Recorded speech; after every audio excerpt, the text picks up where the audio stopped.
had 10 more come in, 10 more answer sheets come in that they're tracking through.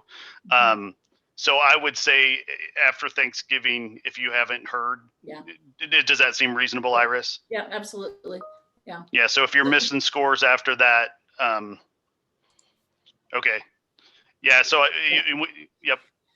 And it may be something like we had a lot of this, is that for some reason the high school code was wrong on the answer documents. So let's say Syracuse has maybe your students' scores. So we're going to try and figure out how to get that all fixed too. So it may not be that they're still scoring. It might just be one of those quirky things. So Right. Send me those after Thanksgiving.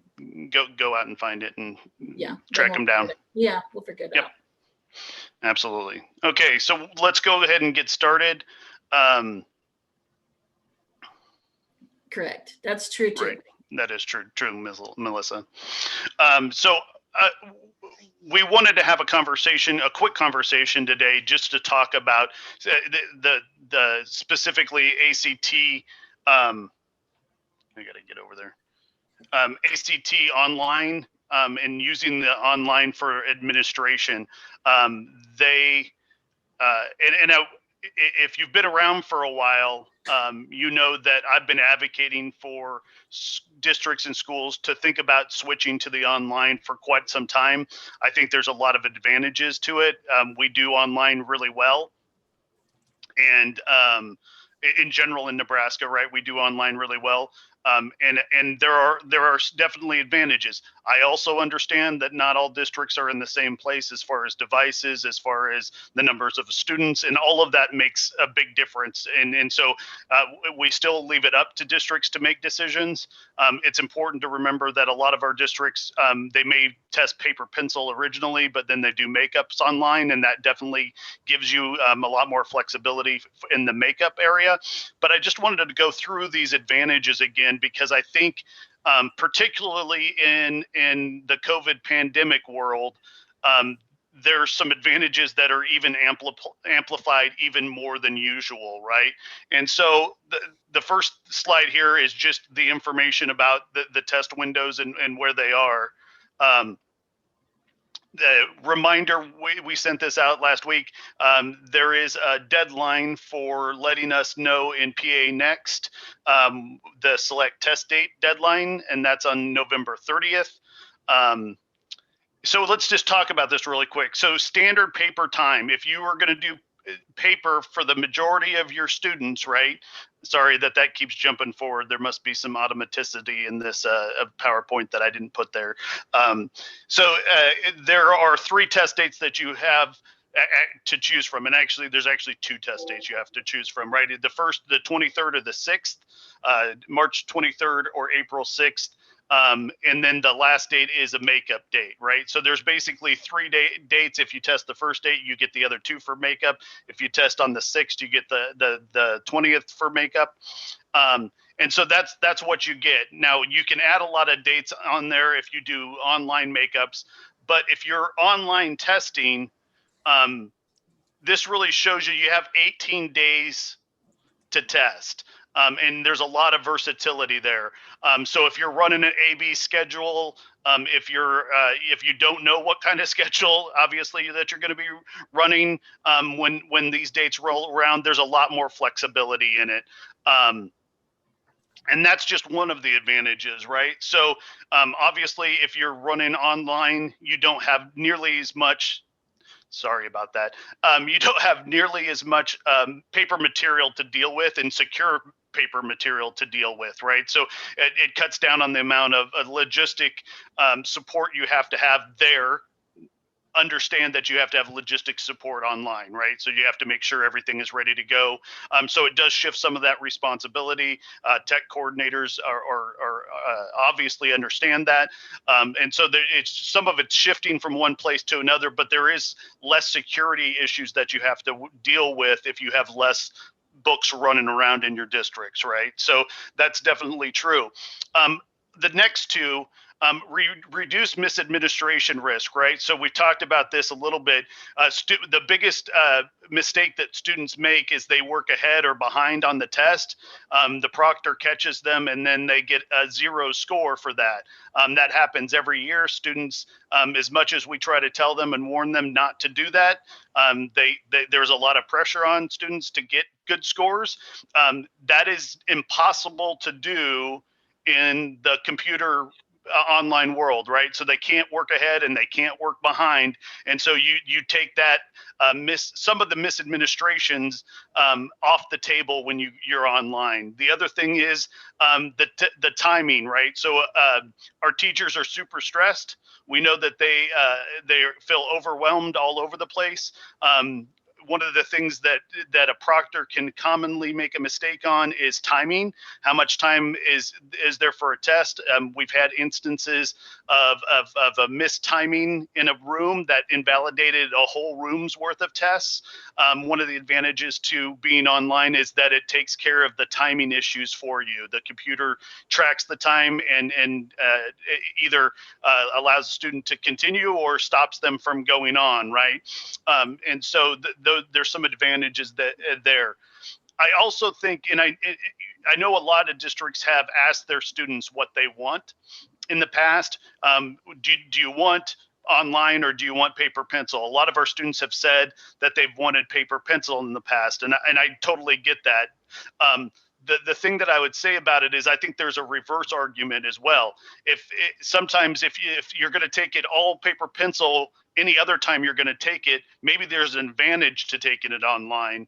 And the other thing that I would say is that I can't imagine that there's more than 2 or 3% of our students that wouldn't rather write an essay online versus handwrite it, right? So most of our students have been writing online in a test engine or a Microsoft Word or whatever for a long period of time. And they're used to doing that and writing out anything longhand. If you're like me, if they're like me, my hand starts cramping after about 2 or 3 sentences. And so there are some advantages to that as well. A lot of the students have also said that they wanted to test in the same way they're going to test on Saturday testing. ACT, it was supposed to start this fall, but they are moving to having online testing options for national tests. I think now that's pushed back into spring or maybe next fall. I don't know what the exact date is, but that is something that they're moving to. There's less cost for ACT. There's less, these types of advantages exist for those Saturday testing things. And so ACT is going to continue to offer both options, but they are moving online as well because there are some distinct advantages, right? And we have a couple of testimonials there. Thank you for putting those in the chat for people. I appreciate that. Once again, I get that this is not for everybody. In ACT, they're advocating for this a little bit as well, just because of the flexibility. We don't know what the spring is going to look like. We really do want students to have this opportunity to test and make sure that they have an opportunity for the state to pay for this test. And so we really want you to think about that and see if this maybe is a year that you're going to give it a chance. The other thing to note is you can make this a student level decision, right? So you could choose to test to allow students to choose which method they want and test some of your students online and some of your students paper pencil. You can get down to that level. Obviously, if the number of students that you have to test maybe makes a difference in whether you would consider doing that or not, and I totally understand that. The logistics in our biggest schools are different from the logistics in our smallest school, and we are well aware of that, and we understand that you're considering a lot of things when you're making decisions, right? Test offsite and have no internet access at that site. Yeah, that would make it difficult to do that, right? So you could consider, depending on the number of students you have, hotspots and those types of things. But if it's not good internet connection, that's something you want to have. Is if you don't have a good internet connection, I can see that you definitely would not want to test online, because you want to make sure you have good internet connection, and not just some internet connection, a good internet connection. So we definitely get that. We included in, so one other thing to note is that you can, there are many accommodations that you can,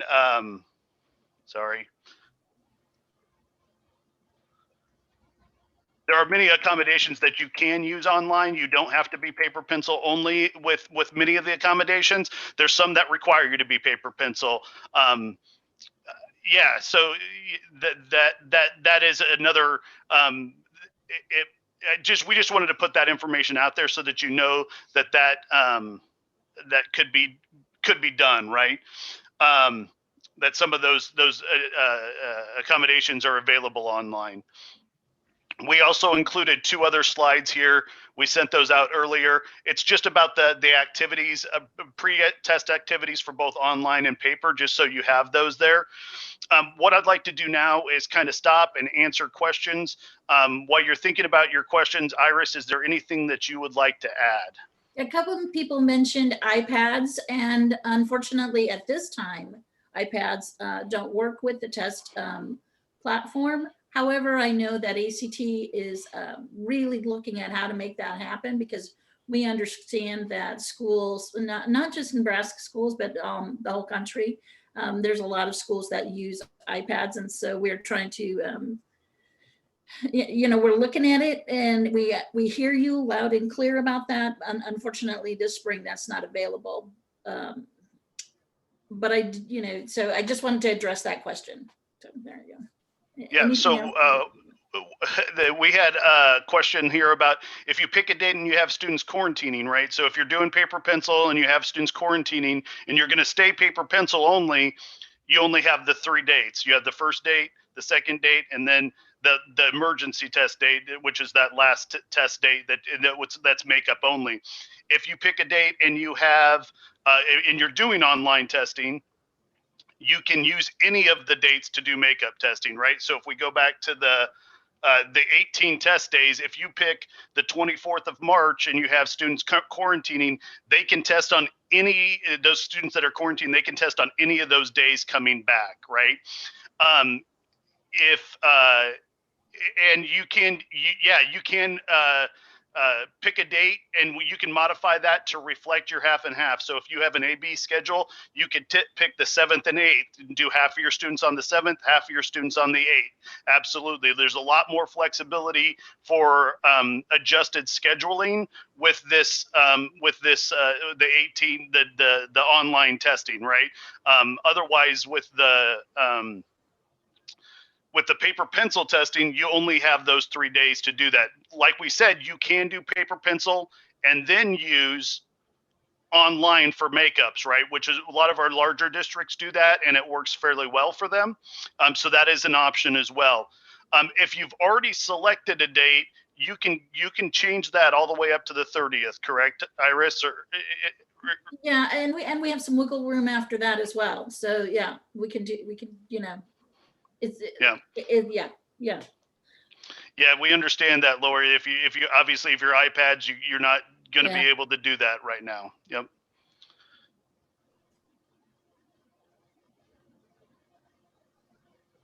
So what happens if the internet cuts out? So this is a real case scenario.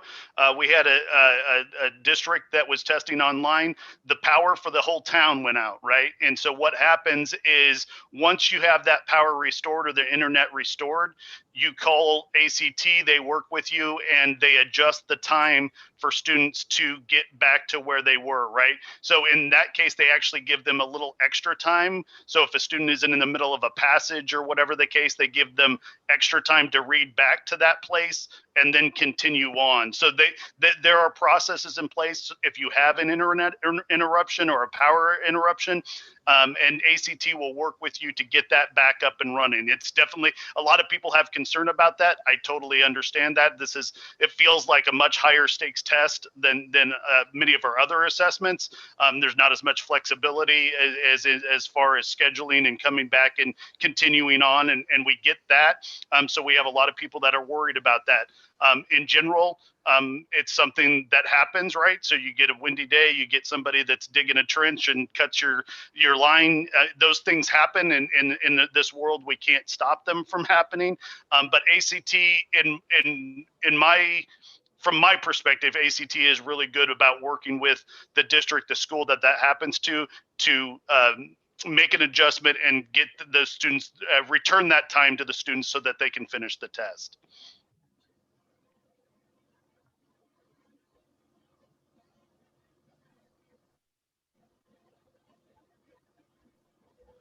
Yeah, so as far as NDE requiring testing, so the current line on testing this year is we expect districts to make every effort to test every one of their students possible. That may not be possible though, right? And so basically there is no remote option. Students would have to come into the school to test. We are providing a COVID medical waiver this year. It's a 1 year only option. So if the reason that a family does not bring their student in to test, you're able to fill out that COVID waiver and not have any repercussions for that. Reminder that we're not planning on running accountability for the 2021 school year. So there's not big penalties around that anyway. One thing we haven't decided is if we're going to be reporting ACT scores to the public in the same way. Most likely we will, because it's information we have and we should report that to public. But it does matter what the pandemic looks like and what the actual situation of testing happens for that time period, right? I just got word that about 80%, 82% of our students tested in fall testing. That's a pretty good number since we know some students wouldn't have tested anyway. We had a couple of schools that tested last spring on the last day possible.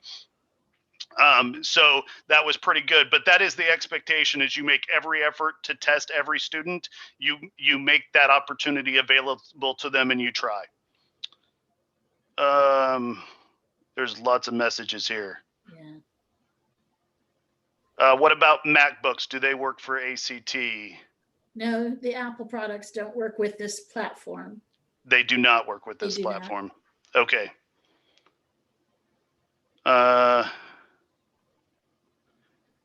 Yep.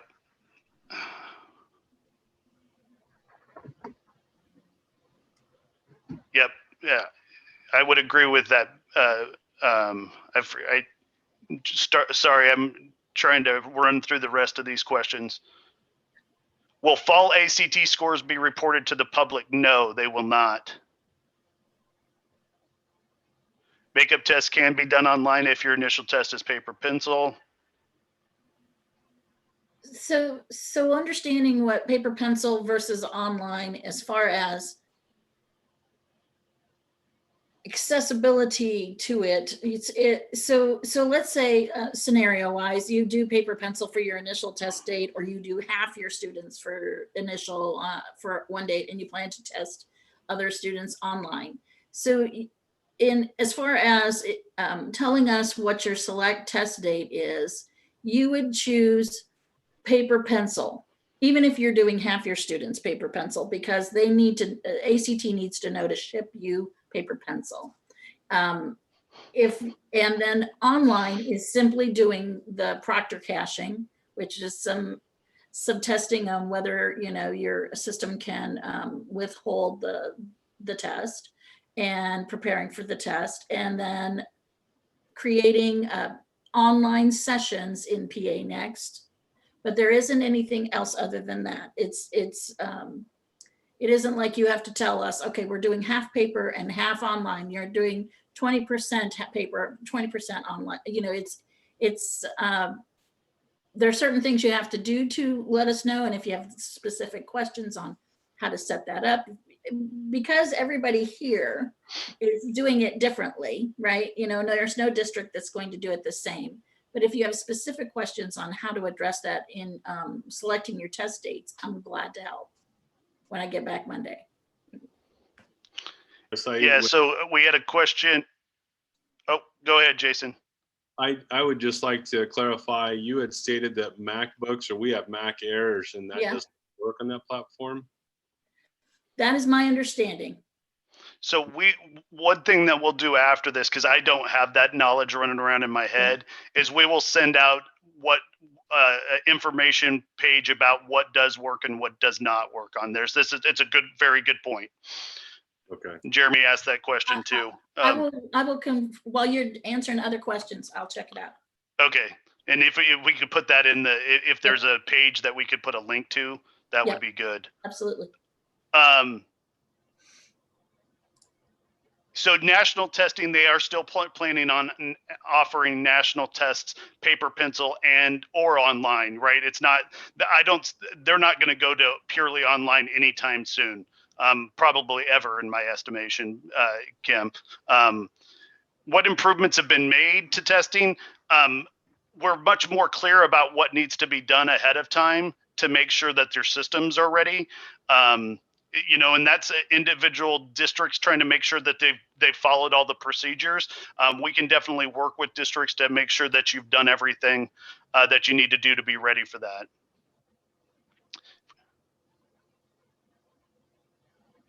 Yeah, so I don't have the answer to that. So if we do paper pencil for the initial test and we switch it to online for makeups, what do they have to do, Iris? I'm sorry, I don't completely understand the question. So they took the so most of their students took the paper pencil, and then they want to go online for makeups. What do they have to do to tell us that? All we have to do is set up an online session in PA Next. And the information on how to do that is in the technical guide. And I can share a link to that. Okay. Okay. Somebody said they have tested on Macs before. Is that a new change? Okay. So let's get that information to make sure we're clear about that. Okay. Sorry about that. Okay. So it looks like we have several people that said Macs work. So maybe it's just the iPads. It's just iPads. Chromebooks have worked for us in the past. Yep. Set up an online testing session. Yep, that's right, Josh. Okay, anybody else have any other big questions? You can come off mute. Jason, I did see a question that you had about scrolling on passages. I have not heard any complaints from students or concerns from students. That doesn't mean there haven't been some about scrolling long passages, but in general, we haven't heard those concerns. Most of our students are used to reading longer passages on whatever device they are on, and so I won't say it's not a problem for any students, but it's not a big problem that we've heard about. Okay, thank you. Yep. Well, we need to get parental consent for the pre-test activities again this year. Yes, you will have to get that pre-consent, the parental consent.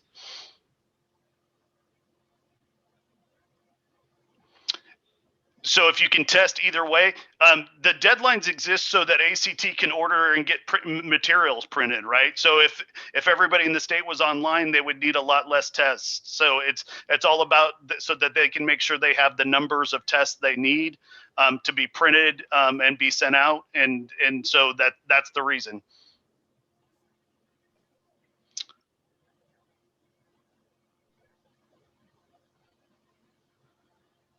That's a good question. How do online students who might not finish a test complete all of the tests like they do by filling in the bubbles? The time is right up in the corner for the student. So if they're running out of time, they just start clicking through the test, right? So it's the same type of thing. The consent form is for all students, right? So all students that are not that aren't 18 at the time of testing, parental consent is needed for all students that are not 18. Yeah, the parental consent for a non-test information is different than the parental consent form for accommodations request.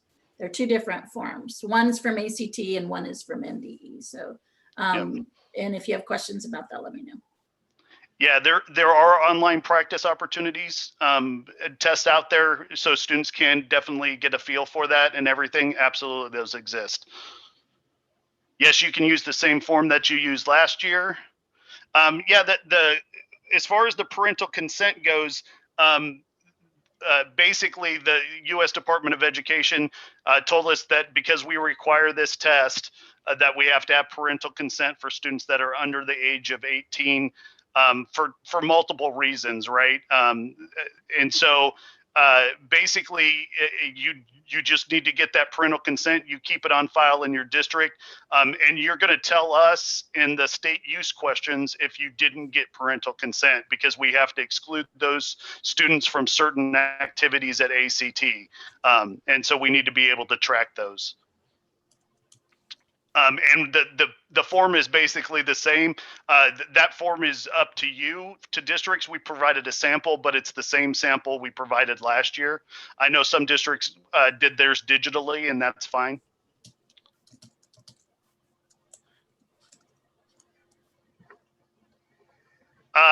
Can they go back in the system to answer a question as long as they stay in the assigned test?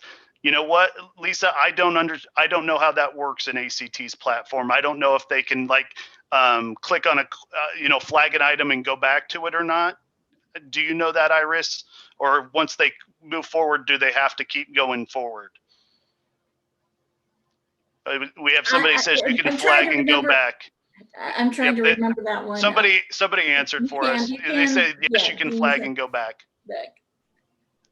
Yes, I can tell you some about the changes for the non-COG portion of being online this year. So the non-COG survey that students often do before they take the test is moving to online only, right? So it's going to be done in My ACT, right, Iris? Correct.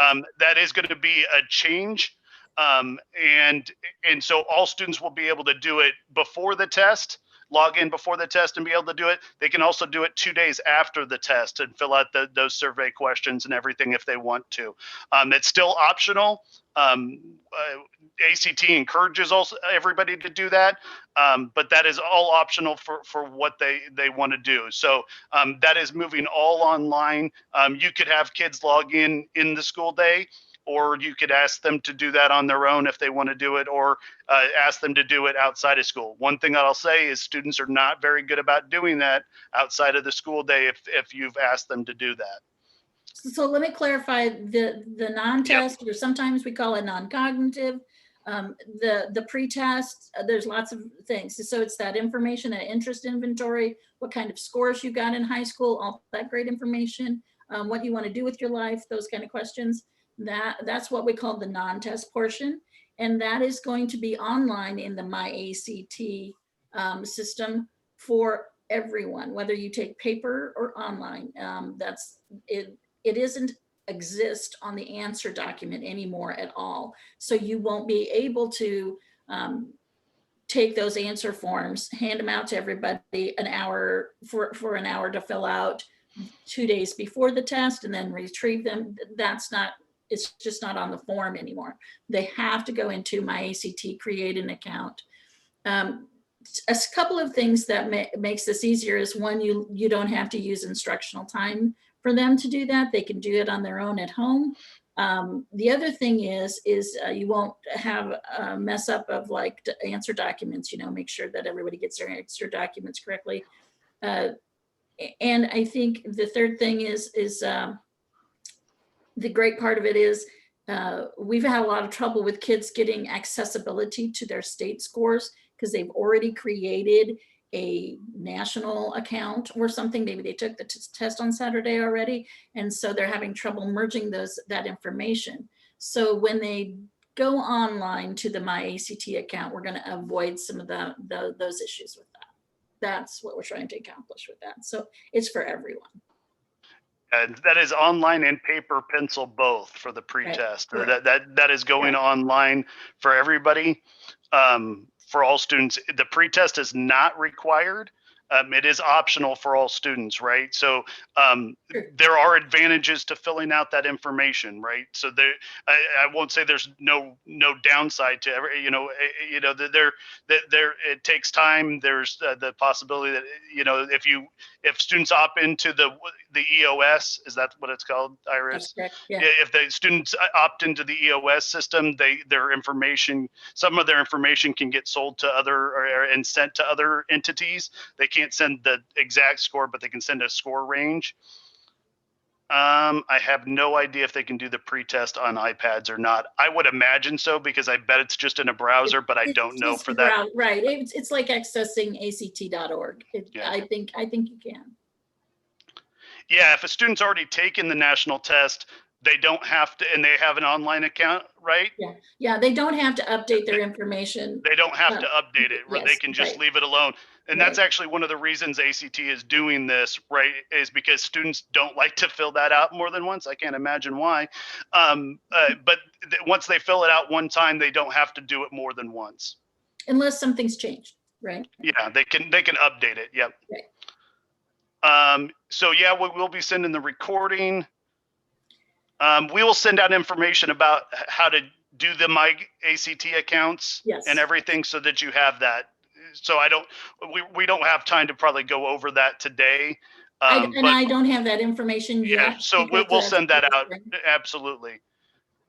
If no consent is provided, we have them only complete the required pretest information. And actually, if you're doing paper pencil, all the required information is all that's there, right? So like Iris said, the pre-survey is now online. Everything that's in the paper pencil is required. Right. It's your basic stuff: your name, your address, your email address, that information, your high school code. There's none of that other in the college codes that you want your scores to go to. There's not that section where you do your interest inventory on the answer form. That no longer exists on the answer document. Yeah. Iris, I'm going to let you continue to go through the questions and answer them, because I want to go on to our other stuff to make sure we get through our other topics. Iris did put in there, the tech information about what is available, what OS versions you can use and what you can't use. There's a PDF of that up there. So I'm going to go ahead and paste it down at the bottom again. Thank you. And put that in there. And I'm going to let you continue to answer questions, Iris, in the chat. I'm going to go on, and then if we have time at the end, we'll continue to answer questions, okay? So other thing that I wanted to cover just quickly today, because this changed from the information we had provided you earlier. So we're making changes, right, for this year for testing. So we're not doing the NSCAS general. We're replacing that with the NSCAS phase 1 pilot. It is a shorter test. It is fully adaptive. We're recommending 60 minutes. Most of your students, the vast majority of your students, are going to be able to finish in that amount of time. So 60 minutes should be enough for the majority of your students. And that is the same. We had said that earlier this year, and that is consistent. What has changed is the science field test. We have created more forms, and we have reduced that time. So originally we said that you probably needed 90 minutes for the science field test. We think we've reduced that down, and now you can get that done in 60 minutes. Students can get that done in 60 minutes as well. Remember, these are all estimates. Some of your students that take a long time will go longer.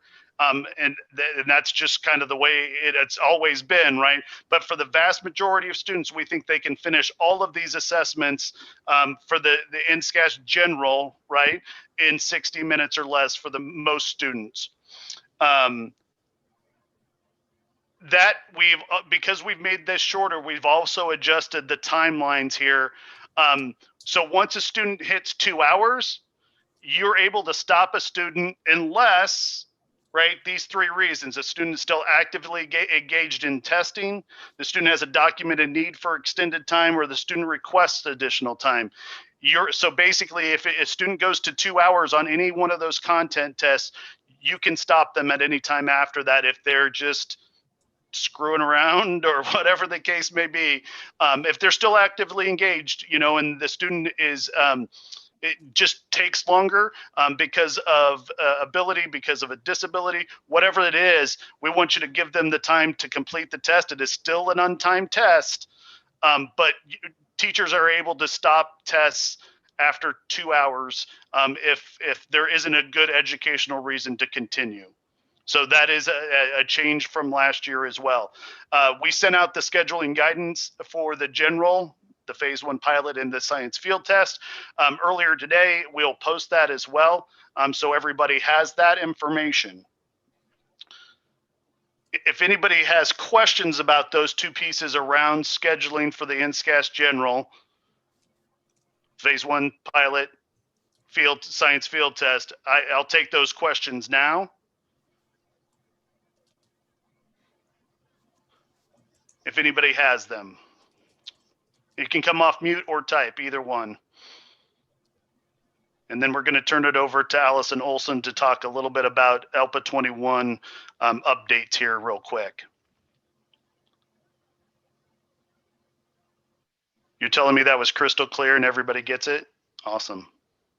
By the way, I do feel like the most popular person in the world. There's so many cool people on this today, and I just told you about it the other day. Sorry for that short notice. Which we wanted to get it in before the Thanksgiving and that deadline on the 30th, and we thought it was really important to do so. We appreciate you jumping on here real quick. Allison, let's go ahead and do the ELPA 21 stuff. Let me know when you want me to go forward, okay. And then we'll let people go. If they have questions, we will try to answer those. Thank you very much, Jeremy. I also appreciate just having a few minutes of your time today. It's very timely information, and I wanted to get the word out as soon as we could. If you would advance, please, Jeremy. The biggest piece of information I have to share with you is that there will not be an option for remote administration of ELPA 21 this year. There never has been in the past. That's consistent with NSCAS, with the other state assessments. Some of you have had some experience trying to remotely administer MAP growth. I would not say that those were all positive experiences. As you can imagine, item security, validity of scores, how do we standardize this? The ELPA 21 is a fairly new assessment. We don't have a huge item bank, and the cost to replace the items that would potentially be compromised by a non-secure administration would exceed $1 million. And as we explored the option among the 8 states in the consortium, some states do have some statutes or policies that prohibit remote assessment. Nebraska doesn't. We were one of the last ones to pursue the option, and the cost was just a deal breaker. Nebraska would have borne at least half of that cost. And again, we really have no control over the environment, the bandwidth that would be required to use video testing. How do we troubleshoot when families by definition are speaking a different language? So no remote administration. If you would go forward, please, Jeremy. I had been concerned with the opportunity to test. As you know, proficiency on the ELPA 21 is the only exit for a student to exit services. So we would like you to encourage your English learners to set up a time to come in and test in district in a secure environment. We may have some families that will take advantage of that. If so, please do encourage them. They can access the practice tests. They're on the ELPA 21 website. They're also in the Nebraska portal. It's in a non-secure portion of the portal, no login required. You will have some remote learners whose families opt to not bring them in to test. Those students will have a reason not tested code. And I am still finalizing, I will be making a recommendation. Most likely it's going to be unable to test. That is a reason not tested code that was added to ELPA 21 this year, because some of the other reason not tested codes just did not fit some of the categories. And I will finalize that in a communication. But the reason not tested codes will be able to be entered beginning 2 weeks after the window opens. So starting on February 22nd, and then for an additional 2 weeks after the window closes. So there's plenty of time to account for all of those students to see if they will come in and test or if they won't. Students who don't test will retain their EL status. I don't view that as a punishment. They'll remain on your count. That will be counted for Title III for next year. And there's one more slide, I think, Jeremy, if you would advance. So just some dates to be aware of. It would be important that you have all of your English learners identified in your student information system prior to January 11th. That's when the data pull will happen so that those students will be loaded into TIDE, ready for testing. The window for the summative administration of ELPA 21 opens February 8th, will run through March 19th. Reason not tested codes, again, February 22nd through April 2nd. And we would expect those scores to be available the first week in May, if not sooner. I think they came last year, the end of April. So I don't see any ELPA 21 questions in the chat. I would invite you to come off of mute or type them in if you have any questions. But I wanted to get that information out as soon as we could for your planning purposes. I am fully aware that I think the lack of knowing makes things more stressful. And I feel like this year we just had to choose from among some bad options. So that's the option we're going with, but there will not be a remote administration option. So I'll answer some other questions that have come through here. Iris, feel free to come off of mute and answer questions as well. We'll keep an eye on them. If anybody has questions, we'll stick on for the next 15 minutes or so. You're welcome to drop off at any time now. If you just want to hang out and be with people during this time of your day, and that's cool too. We like people hanging out with us. Nicole, you asked about the phase 1 pilot NSCAS general scores. Districts will receive individual information about those that we will not be sharing. There will be no public reporting, and parents will not receive scores for the NSCAS phase 1 pilot, but districts will receive some information about that.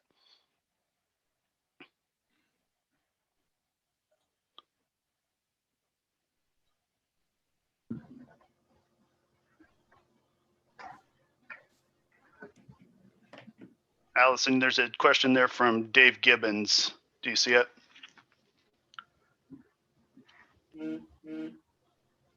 I'm wondering, Dave, if your question is connected to accountability. Yeah, that's what I'm kind of wondering. I guess I probably wasn't, as I reread it, it's not a very well read. I mean, like not getting to 95% of our EL students taking the test, but because they're unable to test because we can't do a remote test for them. Right.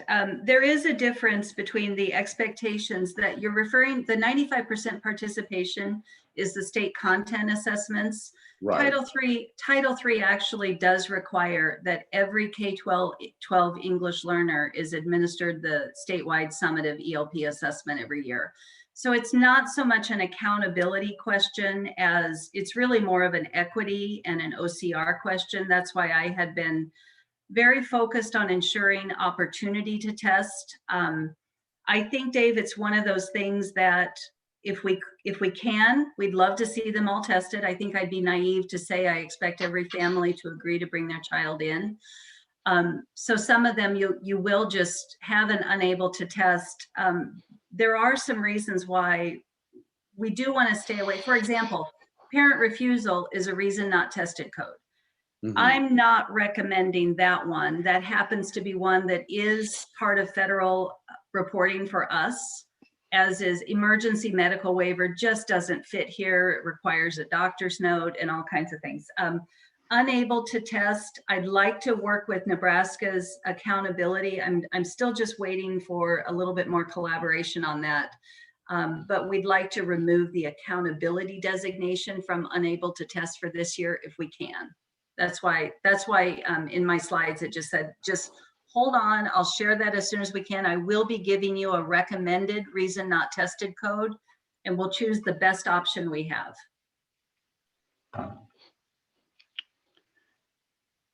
Okay. Yeah, Quentin, that's a good question. So we are working right now to do an update on through year information.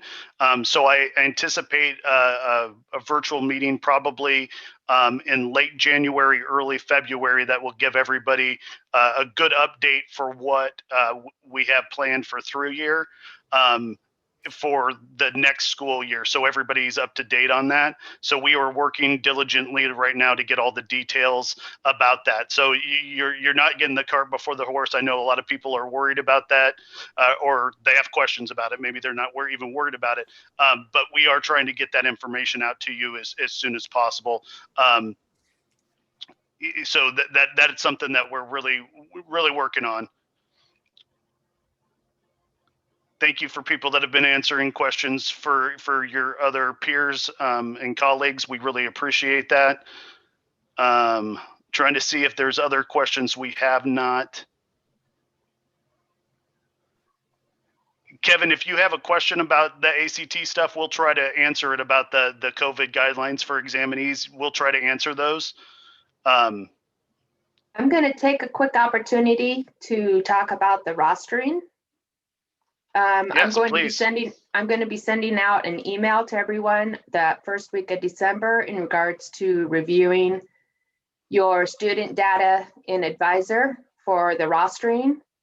And the deadline to make sure all your I's and T's are crossed and dotted will be January 11th.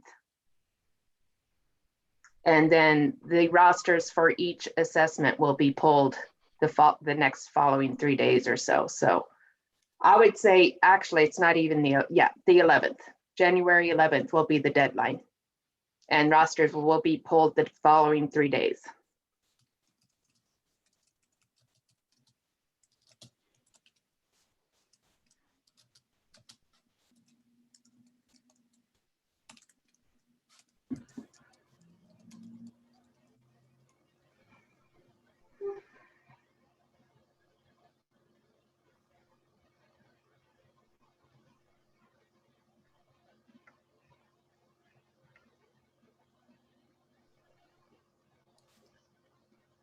So you mark paper pencil versus online. Whitney, are you talking about ACT or are you talking about one of the other assessments? ACT. So that's in PA Next that you mark that information.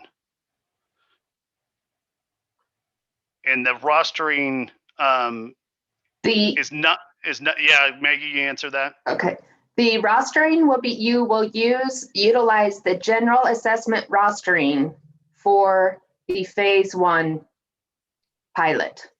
Right. So I saw a question about any possibility of extending the ELPA 21 window. I don't plan to at this time. I will tell you if it's necessary, we probably could extend it by about a week. We did actually do that last year. If you'll recall last year, ELPA 21 was just finishing up when COVID was hitting and schools were starting to shut down. If it would make a difference, I guess that's information that I would need to know. It's a 6-week window now. We can't push it back much longer. We would get into some issues of opportunities of instruction, plus it would really delay the reporting and things like that. But if it would make a significant difference to push it back a week or so, it's probably possible.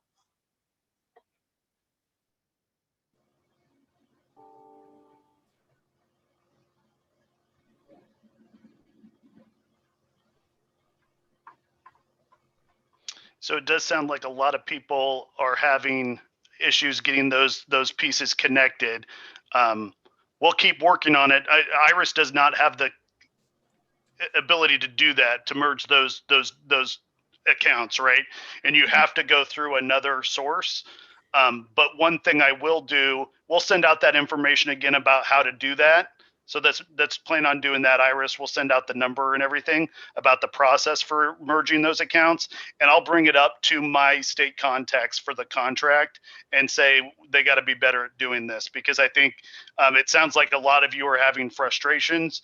And Iris can pass that up the line but as an employee, she has less clout than I probably do sometimes. As somebody that has I mean, I'm not trying to, say you don't have clout. You have clout.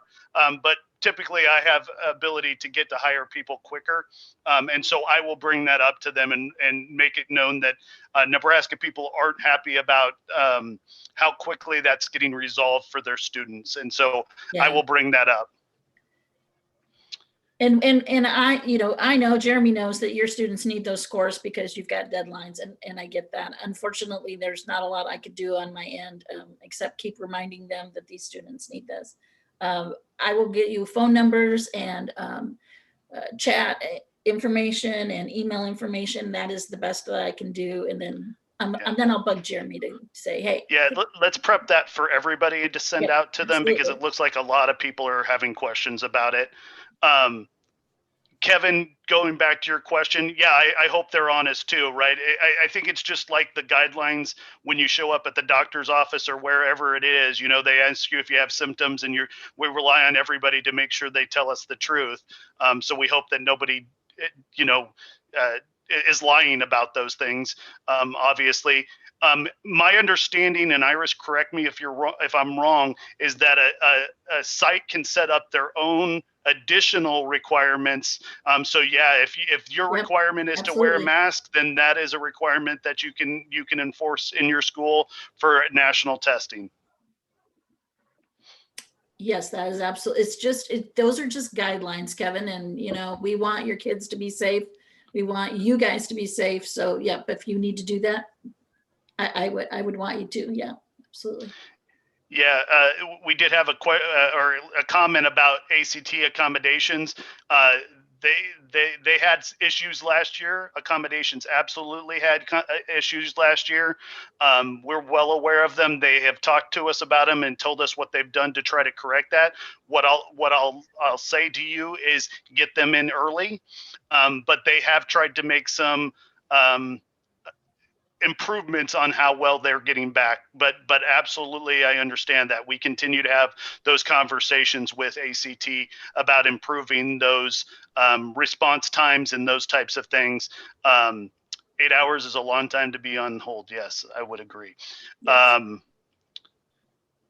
And whoever said that, please email that information to me. Like if you have like horror stories, I'm collecting them. And so JD knows this very well, that I'm collecting this and I'm forwarding them up the chain, because we can only do what we can do, but we can encourage them on the other side of that coin, the phone coin and the email coin, to address your issues in a timely manner. So that comes from the very top up. So I'm forwarding those on. Thank you. Yeah, Melissa, that's a good point. I really hadn't thought much about that. Let me consider that and see what we can do. I didn't think about the fact that going online has implications there. So what I'd say in the meantime is just do the best you can. There's no parental consent police coming after you. I don't think. Everybody else is too busy doing stuff. So. And I don't know for sure that we don't have access to that. I just don't have that answer at this time. Right.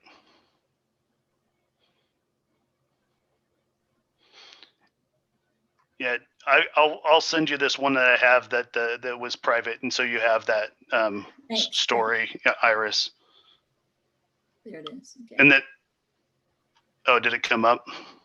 Well, I have one that came up, so that's good. And okay, it might be they might have sent it to you privately. I'm going to put it in there so you have access to it, and then that way, if that person doesn't want to say who they are, they don't have to. Okay. We still got 118 people hanging out with us during, your lunch hour or your, pre-lunch hour, whatever it is for you. If you have other questions, you want to come off mute. If you want to just tell us a story about your dog, whatever the case may be. What's that? What somebody asked, what is lunch? What is lunch? I get that. I do. I've had a cheese stick so far today. But if anybody has any additional questions, we can definitely answer them. Hello.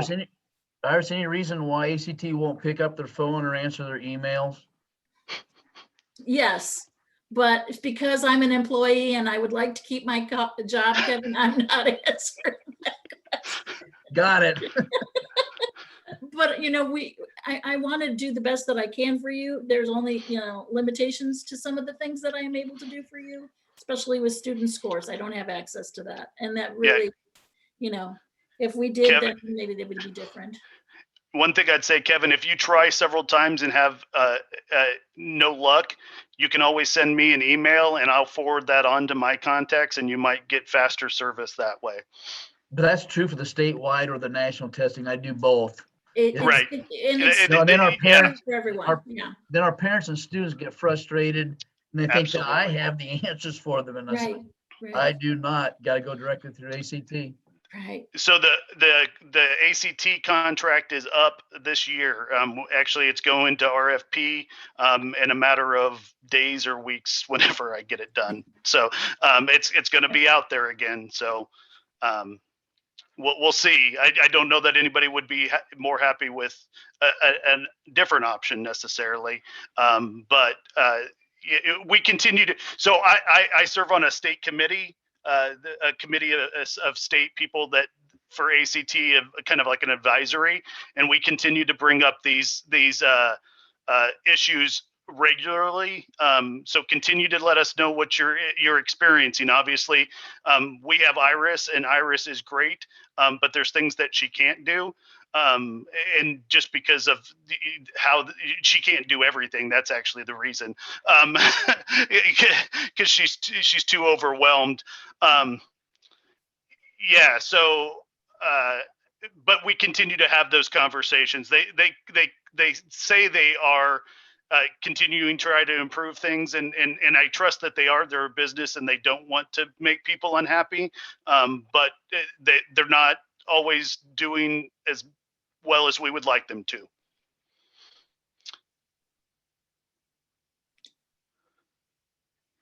Yeah, well, as far as other options, you know, SAT, the last time we put out this RFP, SAT and ACT were the only two that bid on this, or the College Board and ACT were the only two that bid on this, because it is, in law, it's a college entrance exam, so there aren't a lot of options.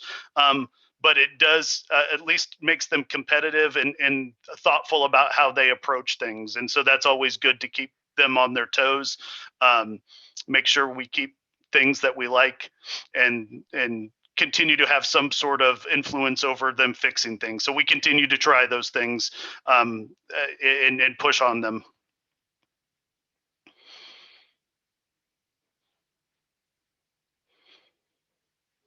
Yeah, and that Iris is really one of the true benefits. We were the first state to do this with having a person on site in Nebraska. Other states are doing this because they. No, we are still the only state who does it. We're still the only state. Well, we're keeping her. I'm not letting anybody take him away, take her away. Because you do get better service from Iris because she knows our program, and she's dedicated to making sure we all are successful. I would encourage ACT to continue to look at that, and giving her more access to do even more things would be great. You know, but we also have to be careful because we don't want to drown her in that sea behind her. Thank you, everybody. I think I got another meeting I have to run to now. We appreciate your time. On for a couple minutes in case anybody else has questions, and you know. Absolutely. Thank you, Iris, for being here. Thank everybody for being here today. We appreciate your time. Great rest of your day.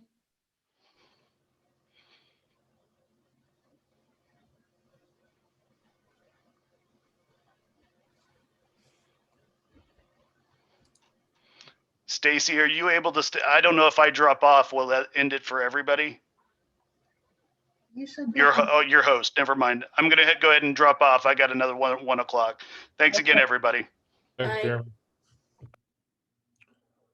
Hey, Iris, this is Kevin. How you doing? Hey, I'm good, Kev. What's going on? Well, I had a question in the chat. I know this is not the platform for national test date questions, yeah, but yeah. since you're super knowledgeable, I'm going to throw it out there because I Okay. keep sending emails to test ACT, and eventually I get responses for them. But okay, so about half of our test takers are coming from out of our school district. Okay. So who do I need to contact to get some kind of Seward High School COVID requirements on students' admissions tickets? Ooh. I'm gonna send you an email address Okay. of somebody that I work with who's like super, only because I'm on vacation. Okay, just so you know. I know. I love it. I love the background there. That's great. I'm not, it's not real, but I just because he'll get it to you faster. Okay. Okay. So it's my buddy Scott Calvert, and he's just a great guy. And so I'm just gonna send you his email address and just tell him that you were on this call with, he knows about what we were talking about today. He's Right. very familiar with Nebraska. Right. And so he would be able to either get you in contact with the right people or get the information for you himself. He's really, Okay. like, we work the same way. Right. Now, I noticed they have some pretty specific safety guidelines for COVID, which we're going to follow to the best of our ability. Right. But, like one of the guidelines is we're supposed to ask each student coming in the door, have you been in close contact with someone displaying these known symptoms of COVID? Have you been in close contact with someone diagnosed with COVID? We're basically on the honor system there, but at the same time, I want to put a couple of things on their ticket to say, hey, this is what Seward High School is doing. And if you're going to test here, you need to abide by those rules. Right.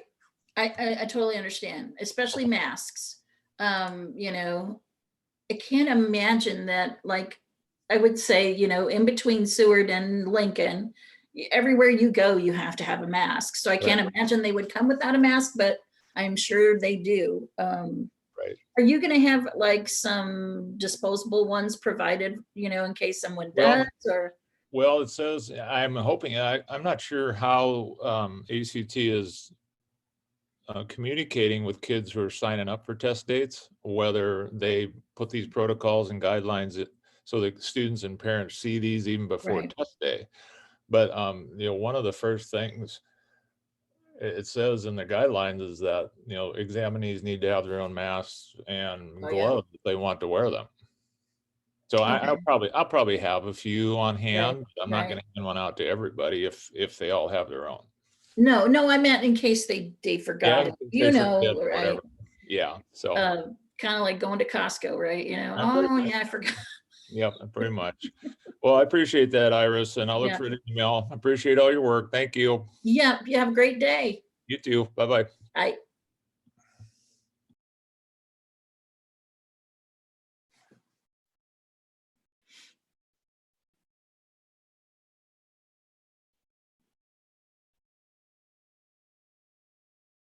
Hey, Rudy, are you still on?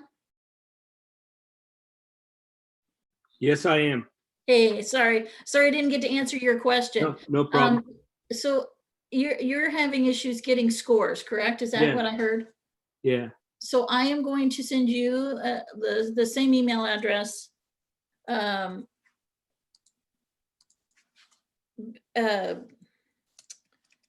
to get in contact with while I'm out, because I don't want you to sit around and wait for me to come back. Okay. No problem. And Scott Calvert is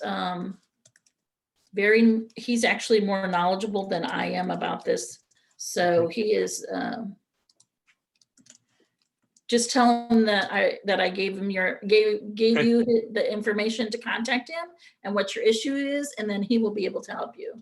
Great. And that's, coming from another state, I've never had to be a DAC. So this is all new game to me. And I know. I guess I was freaking out, but I guess I'm not the only one with the problem, so I don't feel as bad.